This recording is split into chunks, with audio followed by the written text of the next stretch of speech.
हरे Krishna. Gita wisdom series में आप सभी का स्वागत है। इस दिव्य ज्ञान को कृष्ण किस प्रकार से अभी अर्जुन को इस पूरे अविद्या से बाहर निकालेंगे, इसके धीरे धीरे जो आने वाले अध्याय है उसमें हमको पता चलेगा। ये सबसे बड़ा डायलॉग है जहाँ पर पूर्ण पुरुषोत्तम भगवान श्री कृष्ण अर्जुन को ये दिव्य संदेश प्रदान कर रहे हैं। अब हम देखेंगे किस प्रकार से अभी तक उनको इच्छा होती है कि जो भी प्रतिद्वंदी है, जो लड़ना चाहते हैं, उनको देखने की इच्छा हृदय में आती है और फिर बाद में वो देखते हैं कि ये मेरे रिश्तेदार हैं। फिर उसके बाद अभी 28वें श्लोक में 28th श्लोक में वो क्या कहते हैं, हम इसको जानने का प्रयत्न करेंगे। दृष्ट्वं स्वजनं कृष्ण योत्स्वं समुपस्थितं सिद्धन्ति मम गात्राणि मुखं च परिशुष्यति। अनुवाद श्रील प्रभुपाद लिखते हैं, इस प्रकार कृष्ण इस प्रकार युद्ध की इच्छा रखने वाले अपने मित्रों को तथा संबंधियों को अपने समक्ष उपस्थित देखकर मेरे शरीर के अंग कांप रहे हैं और मेरा मुंह सूखा जा रहा है। वो पहले कहते हैं दृष्ट्वा स्वजनम कृष्ण। वो यहाँ पर वो कह रहे हैं कि मुझे देखने की इच्छा है, आप कृपा करके उनके समक्ष ले जाए। फिर उसके बाद वो कह रहे हैं कि ये सब लोग युद्ध की इच्छा से मुझसे लड़ने के लिए आए, मुझे बिल्कुल विश्वास नहीं हो रहा है कृष्ण, ये सभी लोग मुझसे लड़ने की कामना रखते हैं, मुझे मारने की कामना रखते हैं। सिद्धंति मम गात्राणि, तो मेरे पूरे शरीर में कंप आ रहा है, मेरा पूरा शरीर हिल रहा है। और मुखम च परिशुष्यति, मेरा मुंह सूख रहा है। और इस प्रकार श्रील प्रभुपाद इस श्लोक के तात्पर्य में वर्णन करते हैं। और इन सब गुणों को, अंगों का कांपना, फिर उसके बाद मुंह का सूखना, फिर उसके बाद रुदन करना, ये इनका एक दया है, ये इनका एक ऐसा भाव है कि वो कितने दयालु है, कितने महान वैष्णव है और अपनी महानता को दर्शा रहे हैं और बतला रहे हैं कि कैसे इतना सब दुख भोगने के बाद भी, इतना जीवन भर पीड़ा सहन करने के बाद भी, जब पूरी तरह से युद्ध निश्चित हो गया है और अभी अपना बदला ले सकते हैं पूरे जीवन का अपमान का, तो उस समय भी इन सब लोगों का मृत्यु होगा, मेरे हाथों वध होगा। और खास करके जो सैनिक है, साधारण सैनिक, हम समझ सकते हैं कि दुर्योधन की कोई समस्या है, फिर अन्य लोगों ने कुछ ना कुछ अन्याय किया है, दुशासन ने अन्याय किया है, कर्ण पापी है, ये सब समझ सकते हैं। परंतु बाकी सैनिक तो ये तो साधारण लोग हैं। और खास करके उनकी सेना में नारायणी सेना भी थी, यदु की सेना भी थी, कृतवर्म भी था जो उनके मित्र है। तो ये सब सोचते हुए उनको बतला रहे हैं और इन पर दया करना वैष्णव का एक क्वालिटी है, दया। और हम देखते हैं कि वैष्णव ये कोई सेक्टेरियन वस्तु नहीं है, कोई व्यक्ति केवल हिंदू धर्म में वह ये है। वैष्णव एक ऐसा गुण है जो नामे रुचि वैष्णव सेवा जीवे दया, अर्थात भक्तों के प्रति सेवा भाव, जो जीवात्माओं में ज्ञान नहीं है, जो बेचारे अभागे हैं, उनके प्रति दया, और भगवान के नाम के प्रति रुचि।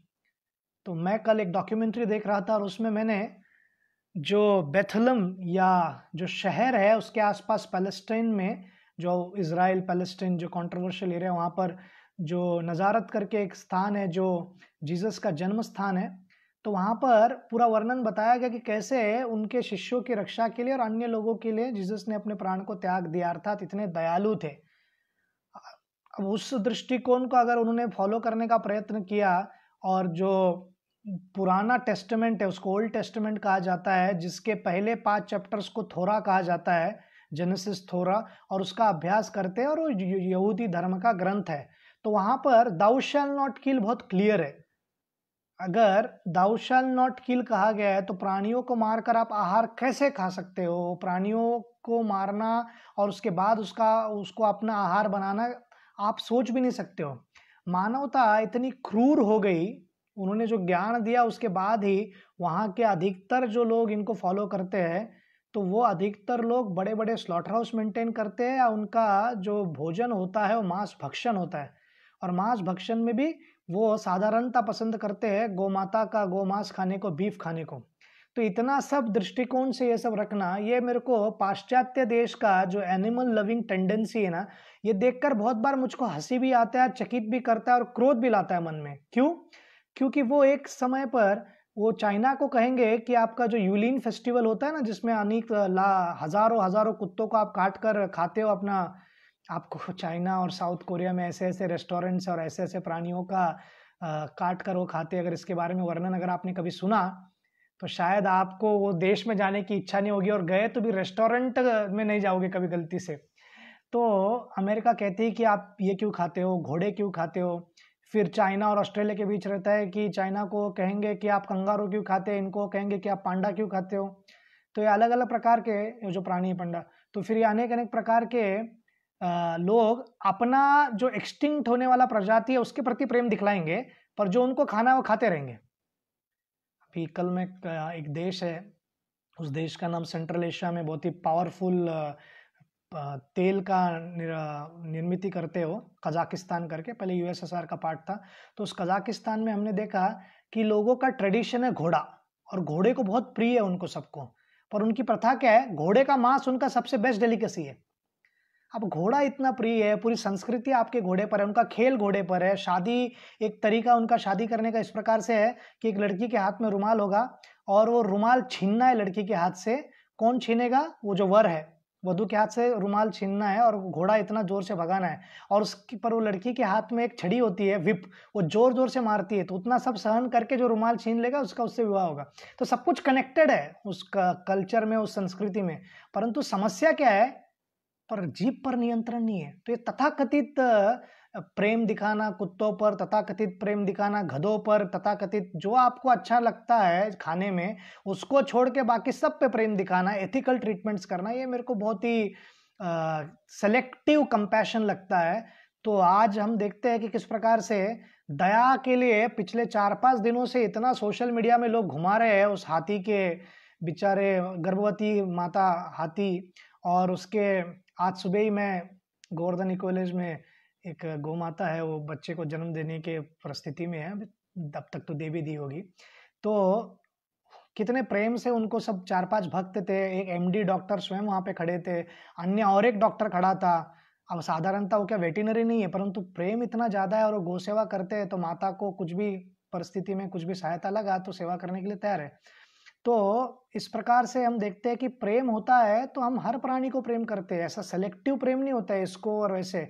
तो हाथी के प्रति जो क्रूरता दिखाई गई केरला में, उसका मेन मुख्य कहाँ से उगता है?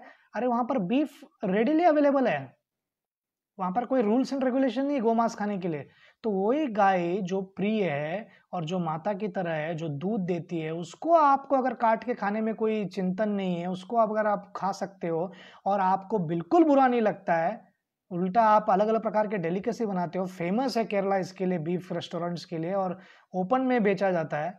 तो वैसे लोगों को अगर हाथी का प्राण जा रहा है तो फिर क्या समस्या हो रही है? समस्या क्या है? सेलेक्टिव कंपैशन है। और इसमें हम देखते हैं कि ऐसा प्रकार का जो कंपैशन है, ये बाकी लोग जो है उनसे भी ज्यादा क्रूर है। तो अगर व्यक्ति को सच्ची में ही कुछ दया है तो दया होनी चाहिए अर्जुन के स्तर के जैसा, कि समान दृष्टि से एक वैष्णव की दया कैसे होती है कि हर एक जीवात्माओं को हानि ना पहुंचे और सबकी रक्षा करे, उनका मुख्य गोल होता है। परंतु दुष्टों को नष्ट भी करते हैं। अभी वही हाथी बहुत पागल हो गया और प्राणियों बहुत तरह से मारने का प्रयत्न कर रहा है, तो उसको रोकने का प्रयत्न करेंगे, उसको पकड़ने का प्रयत्न करेंगे, तो उसको कोई ये नहीं कहते। अगर समझो बैल है, तो कभी कभी हम एक एक्सट्रीम व्यूज रखते हैं एनिमल्स के बारे में भी। अभी बैल है तो बैलों का कार्य क्या है? जो सांड होते हैं उनका कार्य है, और प्रजापति का वो अच्छे अच्छे जनरेशंस लाते हैं गायों का। परंतु जो बैल का काम है वो खेती में काम करना ही है। तो कोई ये नहीं कह सकता यार इसके साथ आप किस प्रकार से अन्याय कर रहे हो, इसके ऊपर अत्याचार कर रहे हो, ये मूर्ख की व्यथा होगी। अरे उनको बैल जो उनकी शक्ति दी है भगवान श्री कृष्ण ने, उनको अगर उनको एंगेज नहीं कर दिया गया तो वैसे ही उतना वो हिंसक होता रहता है। तो उसको जब ट्रेंड करके, टेम करके जब उसको कार्य में लगाते हैं तो पिता की तरह वो मेहनत करता है, और गौ माता माता की तरह हमको दूध पिलाती है। तो इसलिए हमारे पूरे गौवंश में हम उसको परिवार की तरह देखते हैं, और इसके पीछे साइंस है और इसको समझने की आवश्यकता है। ये दया हृदय में आनी चाहिए मानवों को, और कम से कम भारतवर्ष में। तो भारतवर्ष में हम देखते हैं कि जगत भर में आज वर्ल्ड एनवायरनमेंट डे को मनाया जा रहा है। तो इस वर्ल्ड एनवायरनमेंट डे के दिन एटलीस्ट हमको ये समझने की आवश्यकता है कि जितना हम प्रकृति को खराब करेंगे, जितना हम प्रकृति को नुकसान पहुंचाएंगे, ये सब रिएक्शंस आएगा। और आप मत समझिए कि उस हाथी निष्पाप मारा गया तो उसका कर्मा नहीं आएगा।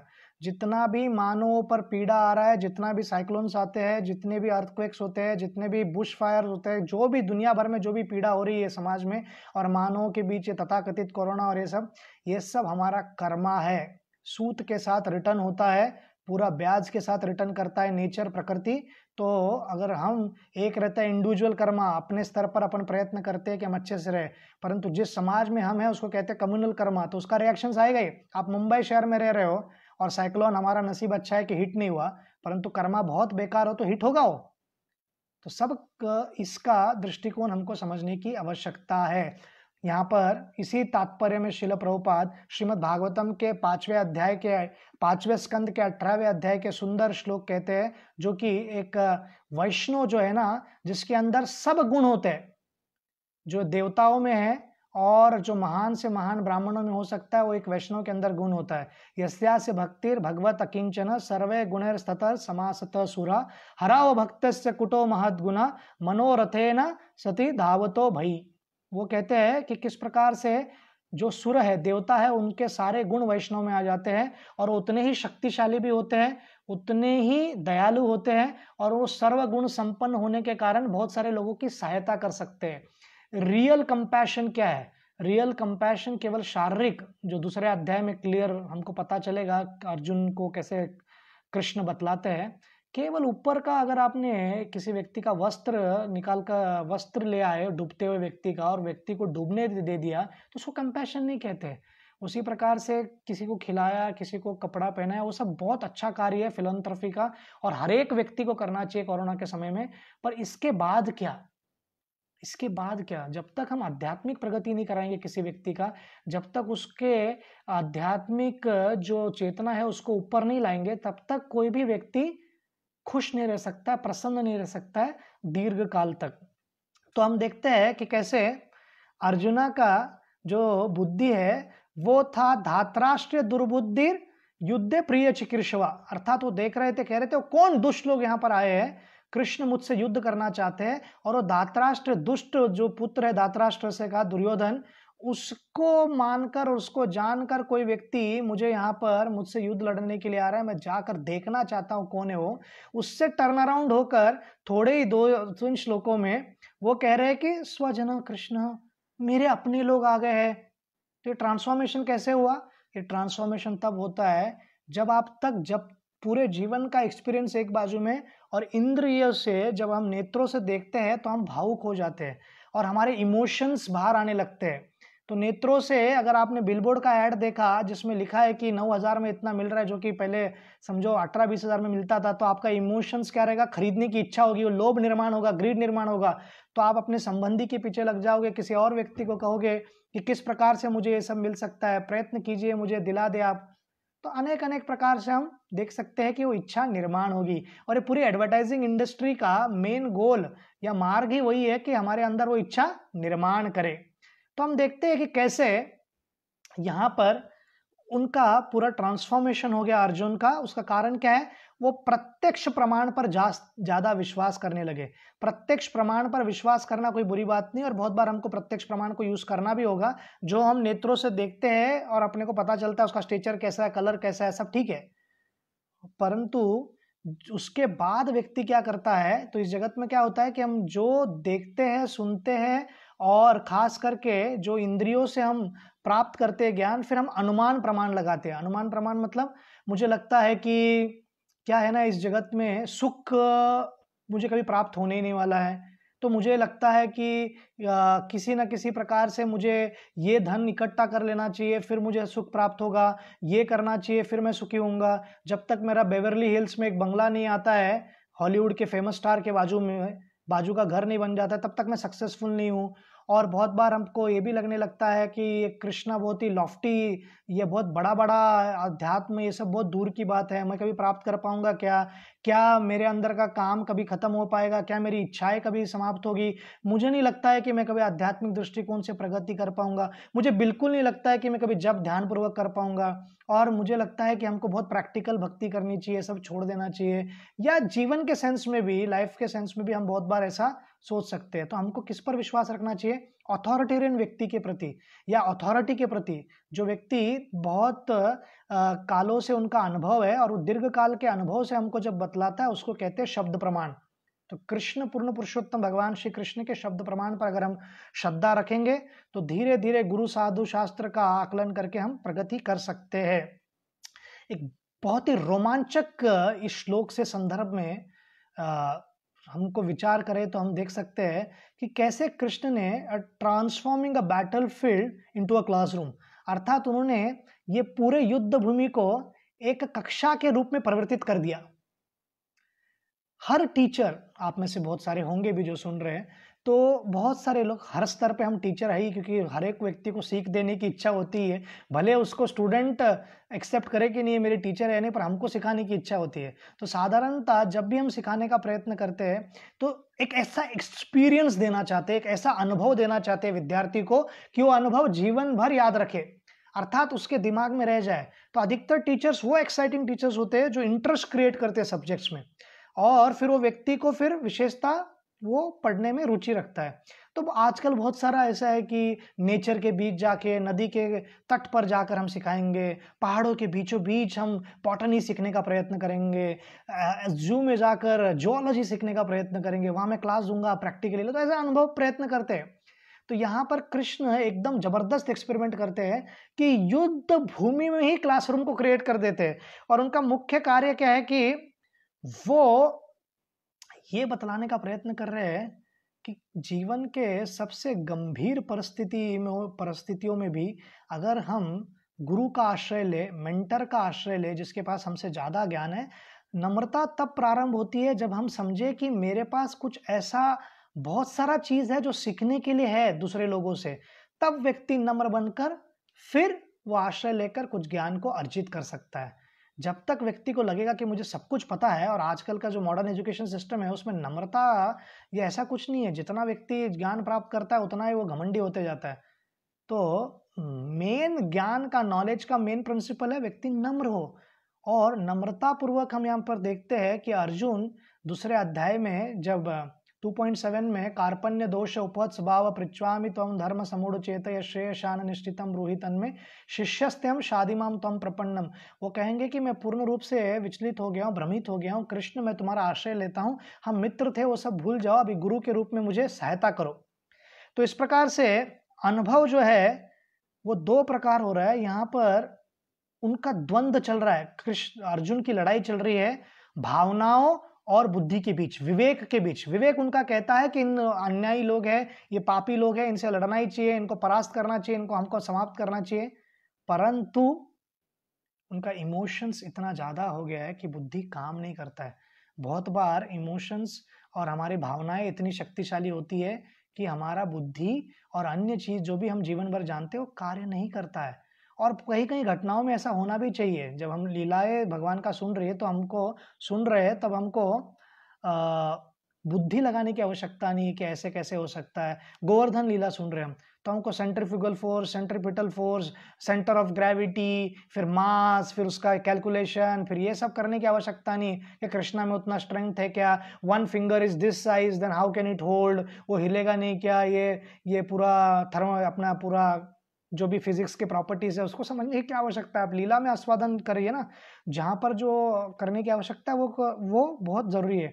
तो समस्या कहाँ थी? अर्जुन के मन में। और अर्जुन के मन को परिवर्तित करने का पूर्ण रूप से कृष्ण ये अच्छा सा उन्होंने एक कक्षा ढूंढ लिया है और वहां पर धीरे धीरे अर्जुन का ट्रांसफॉर्मेशन करेंगे। और अंत में हम देखते हैं 18वें अध्याय में वो बतलाते हैं किस प्रकार से उनका पूरा परिवर्तन हुआ और वो इंटेलेक्चुअली इल्यूमिनेट हो जाते हैं, अर्थात उनमें ज्ञान आ जाता है, बुद्धि के स्तर पर आध्यात्मिक रूप से शक्तिशाली होते हैं और भावनात्मक रूप से भी स्वयं को अभी पुनर्जीवित समझते हैं। बहुत लोग लेट डाउन हो जाते हैं, कभी कभी भावनात्मक स्तर पर वो भावनाएं या फीलिंग्स उनके ऐसे होते हैं कि उनको लगता है कि अब मुझसे कुछ नहीं हो सकता, मैं गिव अप करता हूं।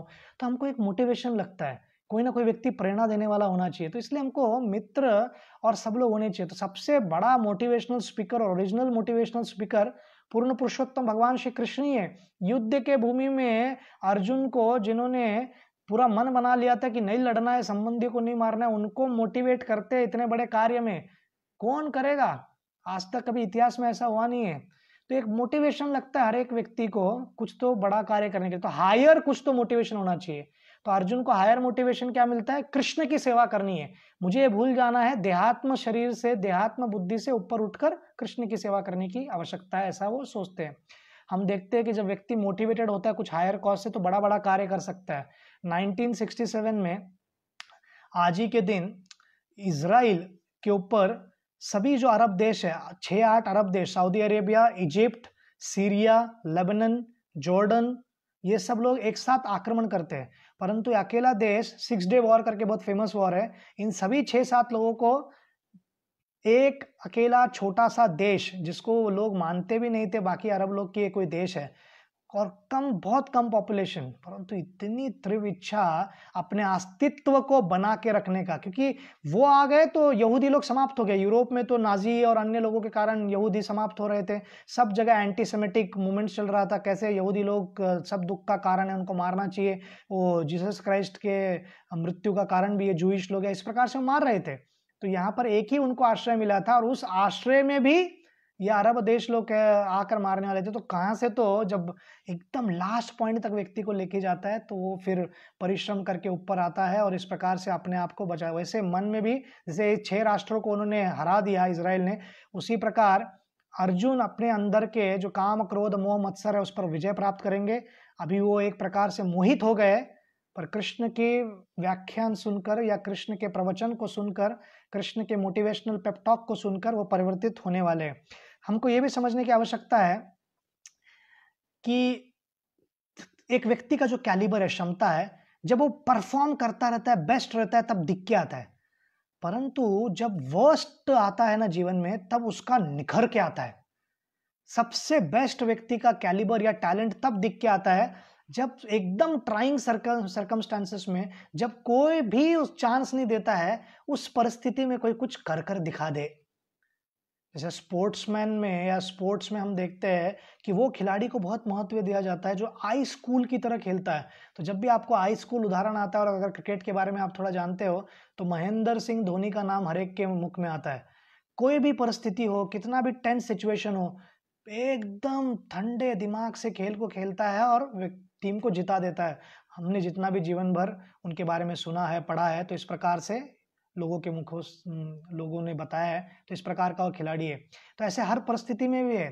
तो वर्स्ट जब आपके सर्कमस्टेंसेस, परिस्थिति आपके विरोध में आएगी, तब आप अच्छा परफॉर्म करके दिखाते हो।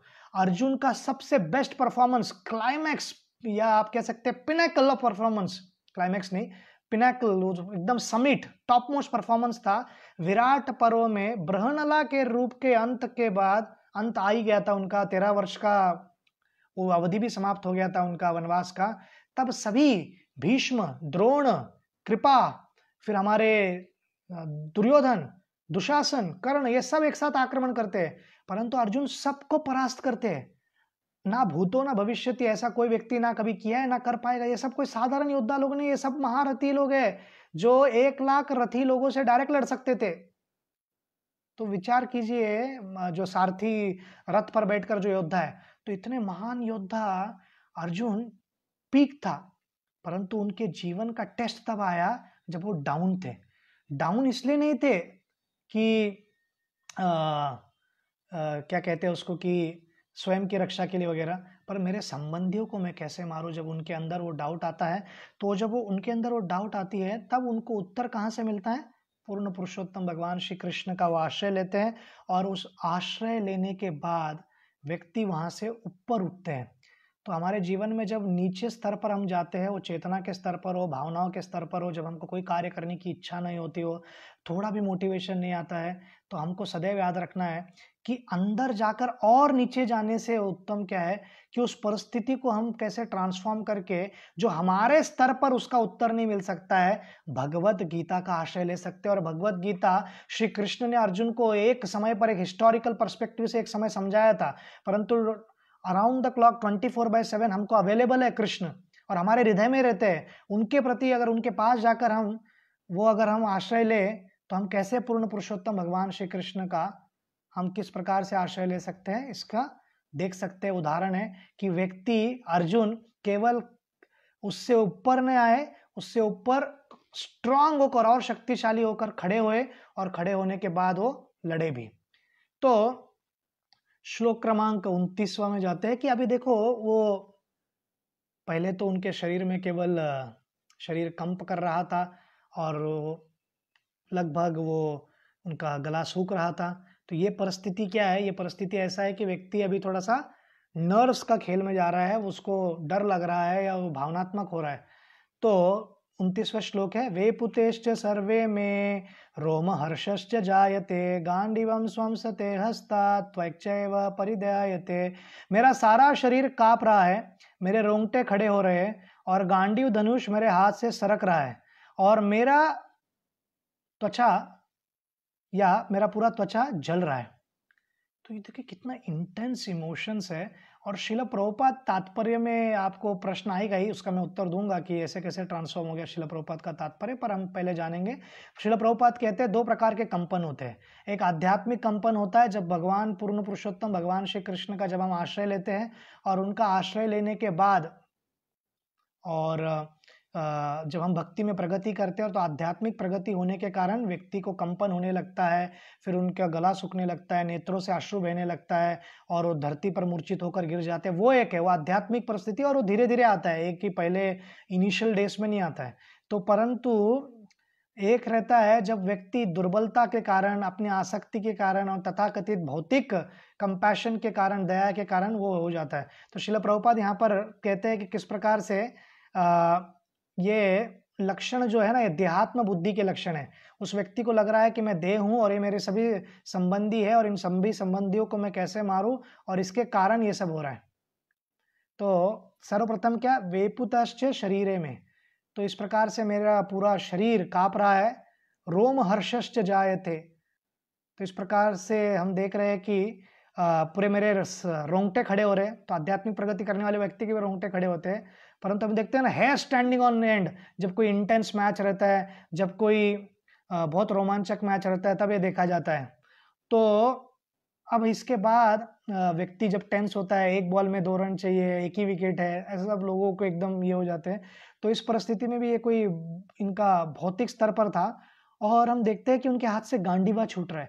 वो उन्होंने प्रतिज्ञा ली थी, मेरे हाथ से कभी गांडीवा नहीं छूटेगा और कोई छोड़ने को कहेगा तो मैं उसको समाप्त कर दूंगा। और युद्ध में हम देखते हैं कि युद्ध के अंत में जब कर्णा को मार नहीं पा रहे थे, युधिष्ठिर महाराज को घायल किया था, तो युधिष्ठिर महाराज ने कहा था कि अर्जुन आप ये गांडीवा छोड़ दो, तो उनको मारने के लिए दौड़ते। कृष्ण उनको कहते कि इनका अपमान करा दो, अपमान किया आपने क्षत्रिय का तो लगभग उनको मारने जैसा ही है। तो इस प्रकार हम देखते हैं कि कैसे यहाँ पर अर्जुन से हाथ से गांडीव सरक रहा है। तो उस प्रकार से ही है जैसे हम सिनेमा में देखते होंगे कि कोई व्यक्ति का मृत्यु हो जाता है और कोई फ़ोन कॉल करता है या कोई आके सामने खड़ा होता है और वो कहता है कि आपका बच्चा नहीं रहा, आपका बेटा जीवित नहीं रहा, उनकी मृत्यु हो गई। तो हाथ में प्लेट रहता है, वो माता के हाथ से गिर जाता है और थाड़ करके गिरता है और कहते हैं नहीं करके दोनों हाथ ऊपर जाते हैं। उसी प्रकार से इनके हाथ से भी निकल रहा था क्योंकि इमोशंस इतना सरचार्ज करता है उनको और वो बेचारे विचार कर रहे हैं कि इनको मैं कैसे करूं और कैसे इनको मैं मार सकता हूं। ये सब प्रकार के उनके अंदर विचार आ रहे थे। जब भावनात्मक व्यक्ति बहुत डीप विचार करता है तो शरीर की जो फैकल्टीज है, हाथ के कार्य करना वगैरह सब बंद हो जाता है। बहुत बार तो लोग व्यक्ति इतने ब्रेकडाउन हो जाते हैं कि सो जाते हैं सीधा या चक्कर आ जाता है उनको या धरती पर गिर जाते हैं। तो हमने यहाँ पर देखा कि किस प्रकार से श्रील प्रभुपाद 28वें श्लोक में कहते हैं कि कृष्ण अर्जुन शुद्ध भक्त है, ये शुद्ध भक्त के लक्षण है। हाँ, सुरा देवताओं की तरह गुण है। परंतु अभी 29वें श्लोक में कहते हैं कि अर्जुन की देहात्म बुद्धि है। तो इसको हम रिकंसाइल कैसे करें? ये दोनों विरोधक लग रहे हैं, विरोधाभास लग रहे हैं। देखिए, ये इंपॉर्टेंट नहीं कि क्या सही है और क्या गलत है, हम क्या सीख सकते हैं इससे, वो बहुत महत्वपूर्ण है। इससे क्या सीखना है हमको, उस पर ध्यान देने की आवश्यकता है। और उसके अलावा भी मैं आपको समझाता हूं कि किस प्रकार से श्रील प्रभुपाद 2 परिप्रेक्ष्य समझा रहे, 2 डिफरेंट पर्सपेक्टिव से देख रहे हैं। एक पर्सपेक्टिव में जो भगवान श्री कृष्ण के महान भक्त है अर्जुन, और कृष्ण की योगमाया शक्ति के कारण वो मोहित होकर एक बद्ध जीव की तरह अभी ऐसा लगेगा कि मोहित हो गए और अलग अलग प्रश्न पूछेंगे और कृष्ण उनके उत्तर देंगे। तो उनका कारण एकमात्र है हमारे को सिखाने के लिए। बचपन में एक मैं सीरियल देखा करता था, उस सीरियल का नाम था आरोग्य संपदा।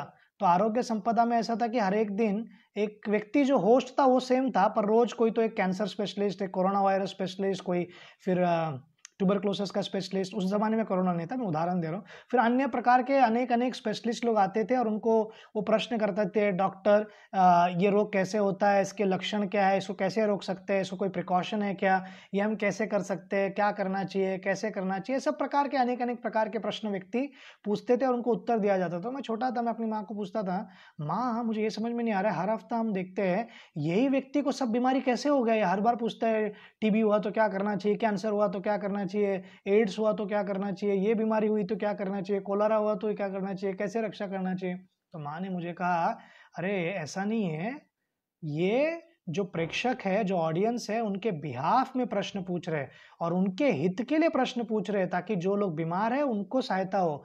तो अर्जुन शुद्ध कृष्ण, भगवान श्री कृष्ण के शुद्ध और महान भक्त हैं, उनमें कोई मोह माया को इस जगत में केवल भगवान श्री कृष्ण के साथ लीला करने के लिए आए हैं। वे स्वयं नर नारायण ऋषि है, जो नारायण ऋषि और श्री कृष्ण है, और जो नर ऋषि है वे अर्जुन है, और कारण और सभी दुष्टों का अंत करने के लिए वो इस धरती पर अवतरित हुए हैं। तो ये हमको समझने की आवश्यकता है कि अर्जुन कभी मोह माया में गया नहीं, परंतु हमारे अंडरस्टैंडिंग के लिए और सब्जेक्टिव के पढ़ाई के लिए हम लोग बहुत बार अभी अर्जुन को ये कॉन्टेक्स्ट में समझ के ही चलेंगे कि वो मोह माया में है, ताकि हम पढ़ पाए, हम सीख पाए। परंतु कभी अपराध नहीं करना है कि अर्जुन भी बिविल्डर हो गया। तो अर्जुन जैसा ये सीख देने का क्या प्रयत्न कर रहे हैं कि अर्जुन जैसा महान भक्त भी अगर प्रत्यक्ष प्रमाण पर ही विश्वास करे और भगवान के शब्द प्रमाण पर विश्वास न करे तो मोहित हो सकता है। तो हमको बहुत ध्यान देने की आवश्यकता है कि हम मोहित ना हो जाए और हमेशा हमारा गार्ड बना रहे, ताकि हम ठीक प्रकार से पूर्ण पुरुषोत्तम भगवान श्री कृष्ण का भक्ति कर पाए।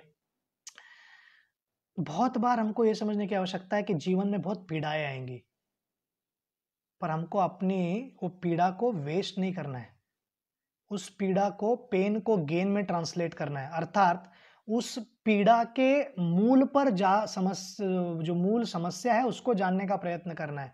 तो इस जगत के सबसे मूल समस्या क्या है? पूर्ण पुरुषोत्तम भगवान श्री कृष्ण को हम भूल चुके हैं, और इस भूलने के चेतना के कारण हम स्वयं को भोगी समझते हैं, एंजॉयर समझते हैं, और हम प्रयत्न करते हैं कि अनेक अनेक प्रकार से हम एंजॉय करने का प्रयत्न करें। पर मूलभूत समस्या क्या है, रूट कॉज इशू क्या है? कनेक्टेड नहीं है जब हम सोर्स से, और खुद स्वतंत्र भोग करने का जब हम प्रयत्न करेंगे तो स्वाभाविक रूप से हम सदैव दुखी रहेंगे। ये जानने की आवश्यकता है और ये सीख मिलती है यहाँ से। और हमारा जो जीवन का सबसे जो वर्स्ट फियर है, वो अगर हम ठीक से करें तो हमारा वो बेस्ट होप बन सकता है। अर्थात कठिन से कठिन परिस्थिति को अगर हम ज्ञान सही जगह से ले और हमारे गलत धारणाएं को अगर हम छोड़ दे, जो गलत धारणाएं कैसी है कि भौतिक जीवन ही सुख दे सकता है, मटेरियल सक्सेस ही सब कुछ है, और इसमें अगर हम ठीक प्रकार से अगर हम जीवन जी लिए, ये सब प्राप्त कर दिए, ऑब्जेक्ट्स को प्राप्त कर लिए, कार प्राप्त कर लिए, गाड़ी प्राप्त कर लिए, फिर घर प्राप्त कर लिया, फिर यूएस में हमको घर मिल गया, बेस्ट ये सब मिल गया, ये हो गया, वो प्रगति कर लिए, इकोनॉमिकली ये सब कर लिया, तो हम खुश होंगे। ऐसा बिल्कुल नहीं है। सर्वे किया गया है, अमेरिका हैप्पीनेस इंडेक्स में कहीं पर भी नहीं आता है। हैप्पीनेस इंडेक्स में सबसे ऊपर आता है, ह्यूमन हैप्पीनेस इंडेक्स में भूटान जैसा देश, ग्वाटेमाला सर का देश, उस वैसा देश, हॉन्डुरस जैसा देश, बांग्लादेश जैसा देश, जो एक परिस्थिति से देखा जाए तो गरीब परिस्थिति में। तो हमको ये समझने की आवश्यकता है कि कैसे और किस प्रकार से हमको ये सोचने की आवश्यकता है कि केवल मटेरियल ऑपुलेंस, आर्थिक विकास, ये हमको आनंद नहीं दे सकता है, केवल शारीरिक विकास भी नहीं दे सकता है। जब तक हम आध्यात्मिक विकास नहीं करेंगे, आध्यात्मिक प्रगति नहीं करेंगे, हमारे मूल जो चीज है उसको नहीं जोड़ेंगे, और वो निराशा आशा में कभी परिवर्तित नहीं होगा। सबसे बड़ा निराशा कब आता है व्यक्ति के जीवन में?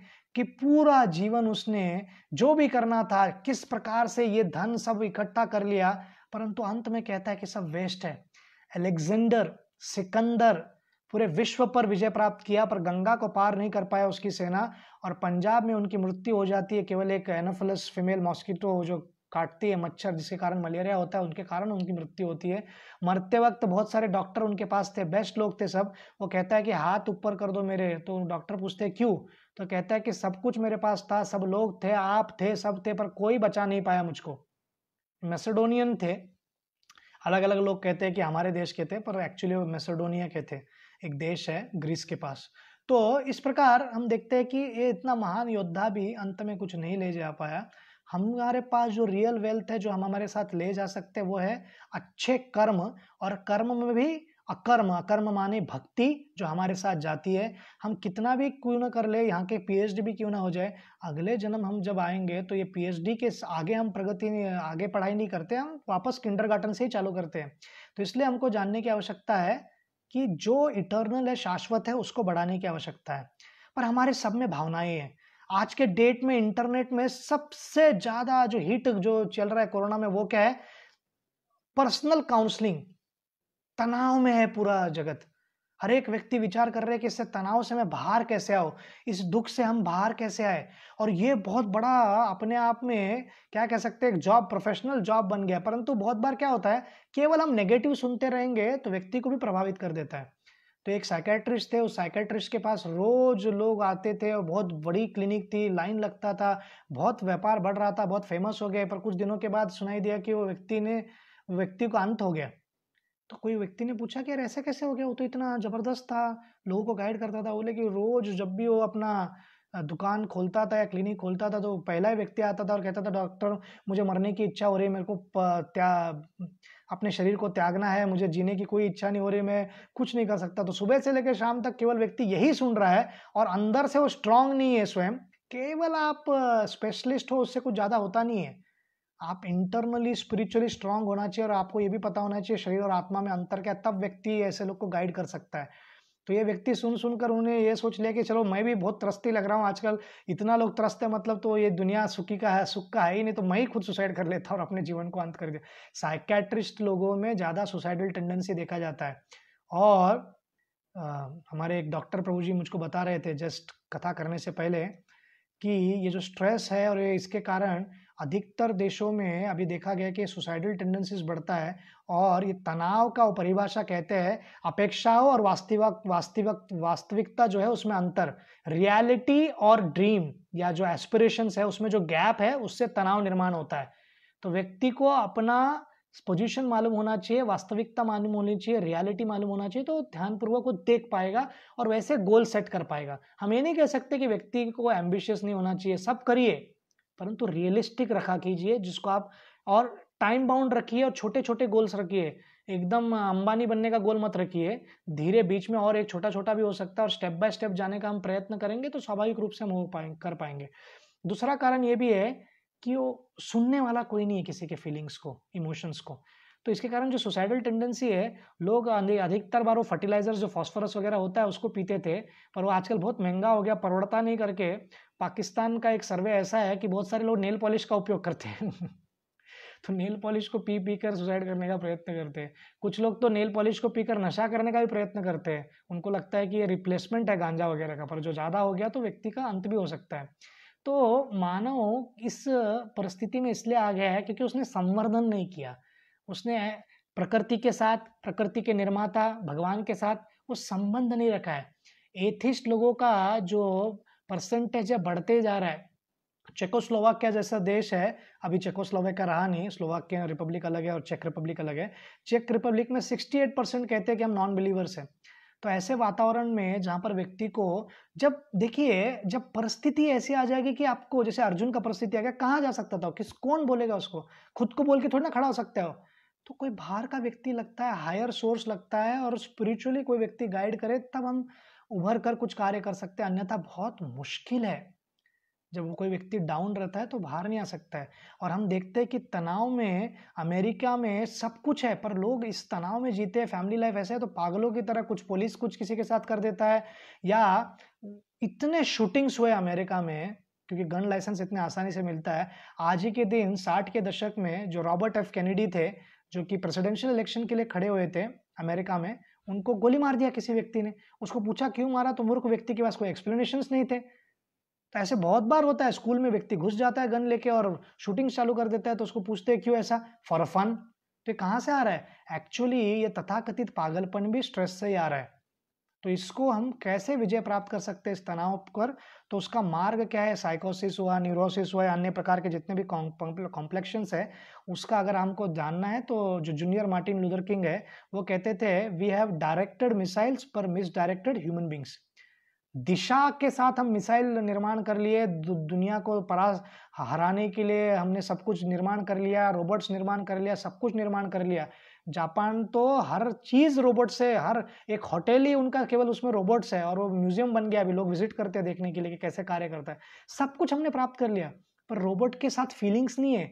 रोबोट को आप जाके कह नहीं सकते मुझे आज दुख लग रहा है, थोड़ा मेरे को ये करो ना, मेरे बात सुनो ना, नहीं सुन पाएगा, उसके पास वो स्किल सेट नहीं है। आप ऑर्डर करो पानी लेके आओ तो लेके आएगा वो, परंतु आपको ये नहीं कर सकता हो। तो इसलिए समझने की आवश्यकता है, मूलतः revealing our feelings is the beginning of healing. अर्थात हमारे भावनाओं को अगर हमने व्यक्त किया तो हमारे घाव को भरने का प्रारंभ होता है। और ऐसे तनावपूर्ण वातावरण में अर्जुन अपने भावनाओं को व्यक्त करेंगे, और किनके सामने व्यक्त करेंगे? शरणागत होकर। 2.7 में वो शरणागत होते हैं, और 18.73 में जो 18 अध्याय है उसमें कहते हैं कि मैं सब, मेरा मोह सब नष्ट हो गया, और नकारात्मक उनका विचार चला जाता है। तो ये सब ट्रांसफॉर्मेशन कैसे आता है? जब पूर्ण पुरुषोत्तम भगवान श्री कृष्ण के दिव्य वाणी को और उनके गाइडेंस को ठीक प्रकार से सुनते हैं। तो हम जिस प्रकार से बता रहे थे कि इस तनाव पर हमको अगर विजय प्राप्त करना है, स्ट्रेस पर, एकमात्र मार्ग है कि हमको रूट्स पर जाना होगा, हमको सिंपल लाइफ स्टाइल जीने का प्रयत्न करना होगा। ये रैट कंपटीशन को छोड़ने की आवश्यकता होगी। जब हम केवल और केवल एक ही प्रयत्न कर रहे हैं कि हम इस व्यक्ति से कैसे आगे जाए, इसको कैसे हराए। कंपटीशन कोई गलत नहीं है, परंतु ये हेल्दी कंपटीशन होना चाहिए। हम आगे कैसे बढ़े इस पर ज़्यादा विचार होना चाहिए, इसको कैसे नीचे खींचो इस पर ज़्यादा हमको विचार नहीं करना चाहिए। और नकारात्मक विचार के कारण व्यक्ति कभी आगे नहीं बढ़ सकता है। सकारात्मक ही व्यक्ति का सदैव विचार होना चाहिए, और ये सकारात्मक विचार किसी भी व्यक्ति में तब आ सकता है जब व्यक्ति प्रयत्न करे कि कोई भी परिस्थिति में, कैसा भी परिस्थिति क्यों ना हो, उसको ठीक ढंग से देखे जाए। ब्रिटिश जब हमारे देश पर राज्य कर रहे थे तो बहुत सारे लोगों को यहाँ से उठाकर गुलाम बनाकर या स्लेव बनाकर या ऐसे ही काम कराने के लिए वो लोग बहुत सारे देशों में ले गए। उस परिस्थिति को देखा जाए तो वो गरीब थे और उनको काम करना पड़ा, और बहुत प्रेशर में काम किया उन्होंने, परंतु वो लोगों ने हार नहीं मानी। उन्होंने ऐसा नहीं कहा कि अपने जीवन को अंत कर देते या कुछ विद्रोह करते या भाग जाते, जैसे ही मौका मिलता है इस देश को छोड़ के चले जाते। वो वहीं पर रुके रहे। पर आज वो सभी देशों में जहाँ पर ब्रिटिश लोगों ने इस भारतीय लोगों को, और खास करके बिहारी और यूपी के साइड के जो वर्कर्स थे उनको ले गए थे, तो वो लोग आज देश के भविष्य को निर्माण करते हैं। तो आज ही के दिन सरीनेम करके एक देश है जो सेंट्रल अमेरिका में आता है, वहां पर इंडिया अराइवल डे के बहुत बड़ा महोत्सव मनाया जाता है। वहां के उपराष्ट्रपति भी भारतीय मूल के थे। गयाना करके देश है, वहां पर है, त्रिनिदाद एंड टोबैगो में है, ग्रेनाडा में है। तो ऐसे बहुत सारे सेंट्रल अमेरिकन देश है, वहां पर भारतीय लोगों को ले गए थे। फिजी में ले गए थे, मॉरिशस में ले गए थे। तो इन सब देशों में वो लोग रह गए, और उस देश में रहने के कारण वो व्यक्ति ने हार नहीं मानी। वहां पर वो संघर्ष करते रहे और भगवान का आश्रय लेते रहे, अपने धर्म को उन्होंने त्याग नहीं किया।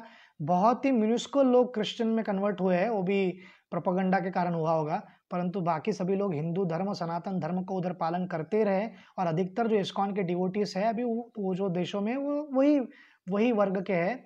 और हम देखते हैं कि कैसे परिस्थितियों जो भी आए जीवन में, परंतु उनको प्रेम हो, स्नेह हो, तो व्यक्ति आगे बढ़ सकता है, और साधारण से साधारण व्यक्ति भी उच्च पद को प्राप्त कर सकता है। सिंपल उदाहरण है, एक साधारण सा साधु अपने गंभीर तपस्या और इसके कारण वो पूरा जीवन तपस्या करता रहा, परंतु उनके जो मार्ग है उस मार्ग में मानवों की सेवा करना, सोशल सर्विस करना, इसको भी महत्व था। और उन्होंने कभी भी अपने मठाधीश होने का पूर्ण प्रकार से दुरुपयोग कभी नहीं किया, और उसको दुरुपयोग करके अपने घर को समृद्ध बनाना, वो कभी घर गए नहीं। और हाल ही में उनके पिता की भी मृत्यु हुई, और उनके पिता के मृत्यु होने के बाद भी वो अपने पूरा राज्य उनका जो है कोरोना से पीड़ित था, इसलिए वो पिता के जो अंतिम संस्कार में भी नहीं पहुंच पाया और उन्होंने पत्र लिखा और कहा, पिता मैं आपसे मिलने ज़रूर आऊँगा, परिवार से मिलने आऊँगा, पर ये पहले इस राज्य का ये सब से इनको मुक्ति प्रदान कर पाऊँ, लोगों की प्रजा की सेवा कर पाऊँ। और हम देखते हैं कि वो व्यक्ति कितना भी समय क्यों ना हो 18-18 घंटा काम करते हैं, परंतु उनके ही जो मुख्यमंत्री निवास है उसके अंदर ही एक गौ माता है, गौ माता गौशाला है, तो गौ माता की सेवा करते हैं। उनके मठ गोरखपुर में भी बहुत बड़ी गौशाला है और उसकी सेवा करते हैं। तो वैदिक सनातन धर्म के और फॉरेन अब जो भी मॉडर्न रिनाइसेंस में या हमारा जो भी हम देख रहे हैं कि इंटरनेट हो या हर दिशा में हर एक व्यक्ति भारतीय अपने मूल और अपने रूट्स को जाने का प्रयत्न कर रहा है, तो उसमें हम देखते हैं कि एकदम निचले स्तर से संघर्ष करके व्यक्ति सबसे बड़ा जो पॉपुलेटेड राज्य है भारत का, सबसे शक्तिशाली in terms of political power, Uttar Pradesh के वो मुख्यमंत्री बन पाया। योगी आदित्यनाथ का जन्मदिन है। तो ये बोलने का मेरा उद्देश्य एकमात्र था कि व्यक्ति अगर संघर्ष करे और हमेशा मेहनत करे तो पद पर जा सकता है। और उन्होंने भगवान श्री कृष्ण का आश्रय लेते हुए या उनका जो भी मार्ग है उसमें अध्यात्म में भगवान का आश्रय लेते हुए, गीता का आश्रय लेते हुए वो गीता का पठन करते हैं और गीता का जो भी मार्ग मिलता है श्री कृष्ण बतलाते हैं, उस मार्ग को पालन कर रहे हैं। और कृष्ण के मार्ग को पालन करने का अर्थ क्या है? सिंपल फिलॉसफी है, कोई ज़्यादा बड़ा तत्व ज्ञान नहीं है। स्वयं जो खुद की आइडेंटिटी है उसमें हार्मनी क्रिएट करना, बाकी जीवात्माओं पर दया करना, और तीसरा भगवान जो सभी जीवात्मा, प्रकृति और हम सब के स्वामी हैं उनके साथ संबंध स्थापित करना। और ये सब हार्मनी और ये सब संवर्धन प्राप्त स्थापित करने का मार्ग को कहते हैं भक्ति मार्ग। और भक्ति मार्ग में सर्वश्रेष्ठ मार्ग है कि भगवान के नाम को स्मरण किया जाए निरंतर, और ऐसे भगवद गीता जैसे महान ग्रंथ को पढ़ा जाए। हरे कृष्णा। आप सभी का बहुत बहुत धन्यवाद। हरे कृष्णा।